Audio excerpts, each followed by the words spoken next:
Naming decimal numbers. And before we start, you're all aware that this decimal place is not called a dot, and when we're naming numbers, we don't call it a decimal, we call it and. That's probably the first thing you really need to remember when you're naming these numbers.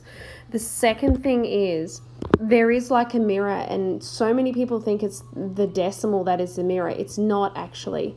It's the ones place and the decimal. So that's like your mirror there.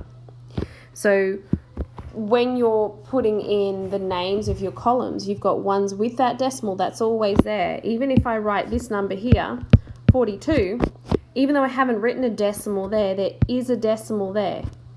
And just because I've written 42, that actually means it's 42 with a decimal place and a 0, which means it's exactly 42. It's not a little bit over, it's not a little bit under.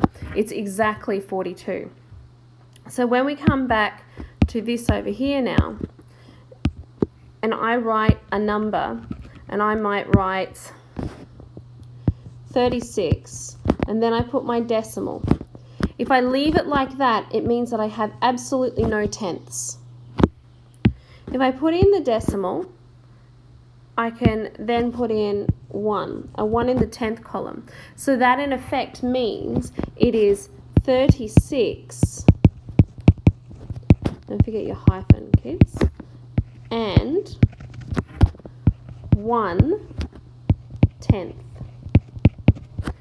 So you guys know when you're writing 36 as a whole number and you're going to write it as a fraction now, your 36 is a bit supersized and 1/10 is written like that. So you can see the 36 here is a bit bigger. The numbers are actually bigger. Alright, so let's try another one. If I write this number,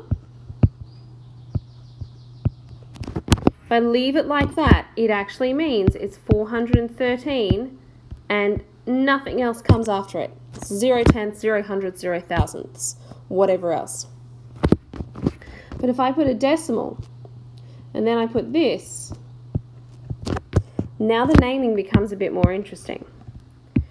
Because I've got my 413, which is easy enough to name, and I've got my and here, which is easy enough to name. But I've got this bit after it. Now when you've got decimals after it, you group them together and you name them by the place the furthest over on the right. And I'll explain why in a minute. So this number is 413 and 32 hundredths. Now the reason we say it's 32 hundredths is because it comes back to this concept of the hundreds shape. So if I, as of a whole, 3, 4, 5, 6, 7, 8, 9, I know you were all laughing, 10. All right, 1, 2, 3, 4, 5, 6, 7, 8, 9, 10.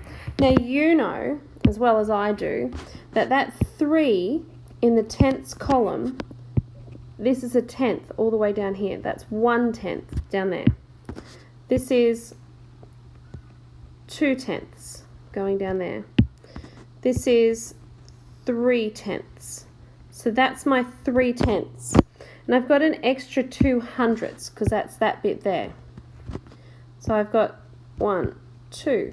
Now the reason we call it 32 hundredths is because I've got 10, 20, 30. Can you see those hundredths down there? There's actually 10 of those going down there in each of those columns. So I've got 10, 20, 30 hundredths plus the extra 2 is 32 hundredths.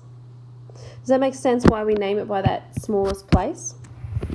So then if I gave you this number here, I'm not even going to write the places in.